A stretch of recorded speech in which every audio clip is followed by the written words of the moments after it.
Hey everyone, hope you guys are all having a great day. The market is just getting slammed, so we're going to obviously have to talk about that one today.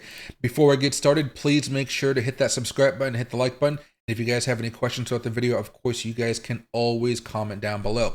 So let's get started here. As a whole, we're seeing the market just come down quite a bit today. You're seeing the Dow Jones come down quite a bit. You're seeing the NASDAQ start to come down a little bit here, holding up a little bit better, but you can see those death crosses are all going to be coming in here. And the SPY as well, also hitting that level of support, all looking to go down even more over the next few weeks, which is definitely going to lead to a lot more uncertainty about what's going to be happening this summer. And one of the big reasons for this, obviously, is going to be inflation and the dollar index. We had talked about this breakout a few weeks ago, and boom, it came back up, slid back down a little bit more. But once you break out, it's easier for the momentum just to keep on carrying you up. And this consolidation that we've been looking at, this has been going on for months and months, if not years. This peak was all the way back in September of 2022.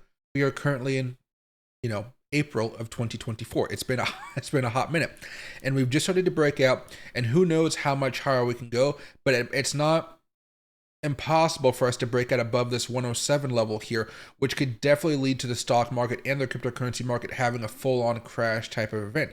So I want you guys to be prepared about what could be happening over the next few months if inflation does not get back under control.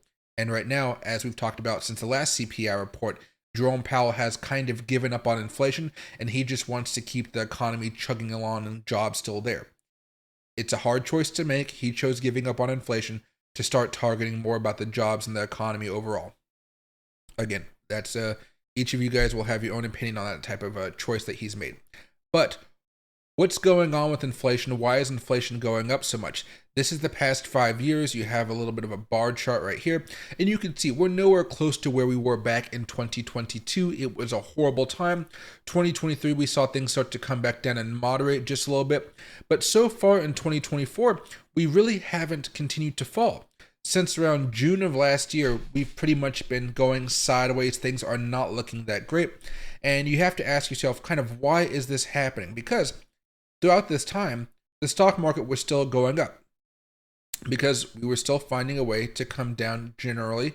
The markets as a whole, whether you guys are talking about the NASDAQ or Bitcoin, they all found ways to go up and have some really, really good experiences. A lot of money was made by those larger moves. But ever since June of 2023, things have stagnated a little bit, but everybody was still thinking, okay, we might go sideways for a little bit, but once 2024 rolls around here, we are going to start having cuts in March. We're going to have cuts in June and September and November. We might have up to 6 cuts because things are going to be so well. Well, at this point, basically what's happened is the clock has run out. We've seen that we've already passed through March, and guess what? Inflation is not back down below 3%. It's not even close to 2%. And you can see this right here. The closest we got to 2% was June of 2023. Over the last few months, you could say inflation has actually started to go back up. And the thing about this is, it's not just the overall year-over-year inflation number, which is 3.5% for the last month. It's that it's a surprise to the upside, so the market wasn't prepared for it. And on top of that, month-over-month inflation is getting worse, which means everything is getting more expensive and more noticeably so. I think the easiest way to show that to you guys is by looking at multiple inflation rates here. So the overall inflation rate, you can see prices continue to go higher. We're not necessarily seeing us going down here. We've plateaued. That's not good, but you know what? It could be a lot worse. Services inflation, guess what? This thing just started to spike all of a sudden. Back in 2020, 2021, obviously not as many services jobs because of the pandemic and the lockdowns. We opened back up, inflation started to soar, and we had been coming down quite a bit. If I go back over here to the 1-year chart, you can see what happened in March. Acceleration. This is from 4.95 all the way up to 5.269. A huge, huge move. And again, these numbers might not seem like a lot to you, but they do matter when people are trying to figure out what's going to be happening within inflation and the economy. So we've started to move back up, and we haven't been this high since August of 2023. That's a long time ago. And that's what people are saying, whoa, if we kind of stayed around this level, we were kind of just, maybe if we went down a little bit, maybe we went up a little bit, nobody would really care. But when we have a big pop like this out of nowhere, people start to panic because it was very much unexpected, right? The unexpected level is going to lead to a lot of chaos amongst all these other numbers here as well. You have rent inflation. guess what? You guys all live somewhere. I'm sure most of you guys rent. Rent is just getting worse and worse and worse. And we thought this thing was going to be falling down so much. And the big reason because of this is you can see how fast this thing went up. Usually we spike and then we come right back down. Well, guess what? This time around, we're not just coming back down. We might have another secondary spike like we had back over here in the 80s, which could definitely lead to a little bit more chaos there. So far, we're coming down, but we're starting to slow. The market is, the rent market is not coming down as much as people thought it would. So it's a little bit more sticky. And if it's sticky around 4% or 3%, I think people can kind of understand that. But if we're sticky around 5 to 6%, that means rent is going to be going higher and higher and higher. And because of these higher interest rates that we're already experiencing, people don't have an incentive to build houses or even buy houses. So everybody is stuck in apartments. Everybody's trying to get their own apartment, clobbering in there over and over and over again. And you guys, I live around Seattle. You guys probably live in other cities as well, maybe even rural areas. Those apartment values are going up like crazy. Even if they're not all being, all the units are being sold, they are still being priced at very, very ridiculous levels at this point because the demand is so high. The one green flag here before we start looking at some of the charts and the data is going to be food inflation. This one has been coming down a lot. We had a huge spike over here from the 11% food inflation, absolutely insane, all the way back down here to 2.2. So the job of food inflation is actually doing okay.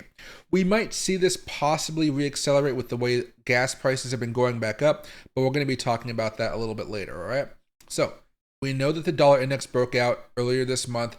Since this month started off, you've definitely seen the market take a really bad turn, whether it be something like the Dow Jones, NASDAQ, SPY, they've all had bad months. Not terrible. The NASDAQ's been able to hold up a little bit better because of some earnings reports, but overall, the market hasn't been continuing to go higher and higher and higher. And the last time we had a red month here was all the way back in August of 2023, which definitely didn't kill the market. It just led to a shorter term retracement and keep on going up. Everything was fine here. That's where I think the market may be heading, hopefully. And again, we're going to be talking about that a little bit later on. So, one of the other things here besides the stock market, of course, is going to be Bitcoin. I can take off all these and you guys can see Bitcoin is also having a rough month at this point in time. You can see historically it's had a massive run up. People are going to be freaking out about the small drop right now. But if we go over to Bitcoin, weekly charts, just like every other chart out there, it's still back to where it was just in March of this year. So it hasn't lost so much. This kind of reminds me of where the SPY is. It's just kind of right back there. It's had a bad time, but it's still kind of hovering around those former levels. The NASDAQ still doing okay. The Dow Jones, whoosh, having a really, really rough time of it. However, there are a few things that you guys should be aware of. Oil prices, let me go over here to the daily chart. This has been about 40% of inflation, or I think it's this and rent inflation is about 40 to 50% of all the inflation that we're seeing as far as the CPI. Oil prices, this is December, this is January. Since the year began, oil prices have been going back up here. And what does this do? This makes gas more expensive. As you guys know, we have a lot of trucks in this country. They deliver food all over the place. If that gas becomes more expensive, it becomes more expensive to get that food from the farm to the table, which means the consumer, you, are most likely going to have to cover that cost with small incremental prices increases. And that's kind of what we've been seeing with inflation. So far, food inflation hasn't been going up, but everything else, you go to the the mall, things like that, the cars, everything like that, having massive impacts. And one of the things here that people haven't really been able to figure out just as of yet, we're pumping more oil than ever before. There are wars all over the place. If I go over here to the oil charts as far as the weeklies, guess what? We're back to where we were back in October of 2023. Back in October, oil prices were not nearly as high as this.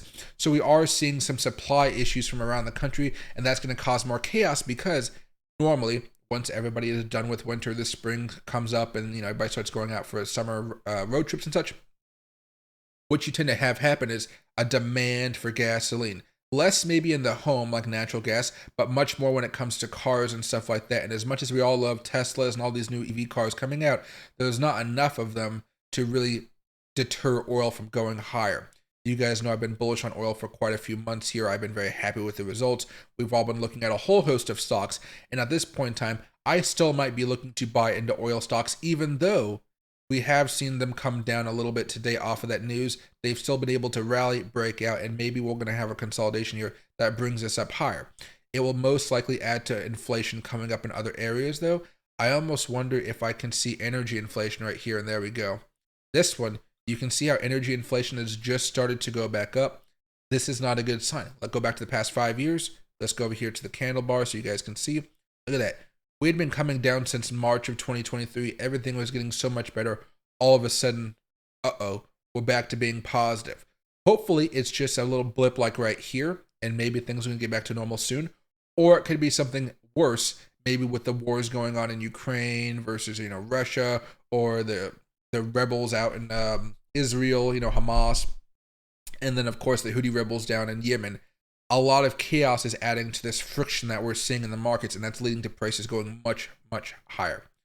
Now, one thing I think you guys should understand about this and where we're going here is this really depends on what Jerome Powell wants to do. We all know that Jerome Powell, he wants inflation to come back down towards 2%, but he's kind of capitulated against that at the moment because he has a tough choice here. This, to him, comes from more of a political angle. A lot of these higher ups usually deal in politics and they understand the way the game is played. They may not be playing for their own self-benefit, but they understand the way the game is played and they have usual preferences. Right now, the preference for Jerome Powell is going to be Joe Biden. Not because I don't think Joe Biden's done anything crazy nice for Jerome Powell, but Joe Biden isn't calling for Jerome Powell's, his job. Trump wants to fire him because of the way he's been dealing with inflation. And Biden says, they're a separate branch, the normal political establishment talk, right? And so Jerome Powell has a few options here, though. Right now, he is saying that he is going to tolerate higher inflation. Tolerating higher inflation is not good for Main Street, but it is good for Wall Street because that means they can kind of keep on adding price hikes, things like that, and the earnings will still be okay. And people will still continue to have jobs, and we're not going to be looking at any type of recession here. Okay? On the other hand here, there are a few things that Jerome Powell probably wants to do, but he just can't. He probably wants to cut this summer, but he will not cut unless inflation meaningfully comes down. So we're going to have to see inflation come back down towards 3.1, 3.2%, not 3.5, if he wants to make a rate cut this summer. I'm not even talking about September, but a rate cut coming up pretty soon. Now, when a rate cut eventually does happen, what you're going to see is you're going to see the market start to tank like this as far as the dollar index. You're going to see it come down pretty hard. You will see things like Bitcoin start to continue to go back up. You will see the NASDAQ continue to go back up and the SPY, because that means there'll be more money out there to be invested in without some of those high interest rates. People won't get, they're basically not going to be getting paid to park their money in one spot and let it get interest on top of itself. They're going to have to deploy that capital, hopefully to grow things, invest, and make the country a better place, get people making some money, and hopefully that money can be spread around. But if inflation starts to get out of control, which is the fear right now, especially if we look at what happened back over there in the 80s, a lot of this is basically what happened in the 80s here. You will see that maybe I should do it like this. There we go. 82. Yeah, that'll work. Yeah. You see how we actually had a spike of inflation way back over here in the 70s, and then we started to lower rates at this time. Everybody was very, very happy. Unfortunately, what ended up happening was we cut rates too soon. I think this is in the back of Jerome Powell's mind, and that led to a reacceleration here. He, I think, is hoping, at least the Fed stance, maybe not his thing, but the Fed stance is, well, if we just don't cut rates, maybe it'll go back up a little bit by itself, but instead of having this secondary peak, perhaps it'll just come back down here. During that time, though, there's a heightened chance of a recession, people losing their jobs, and all-out chaos happening.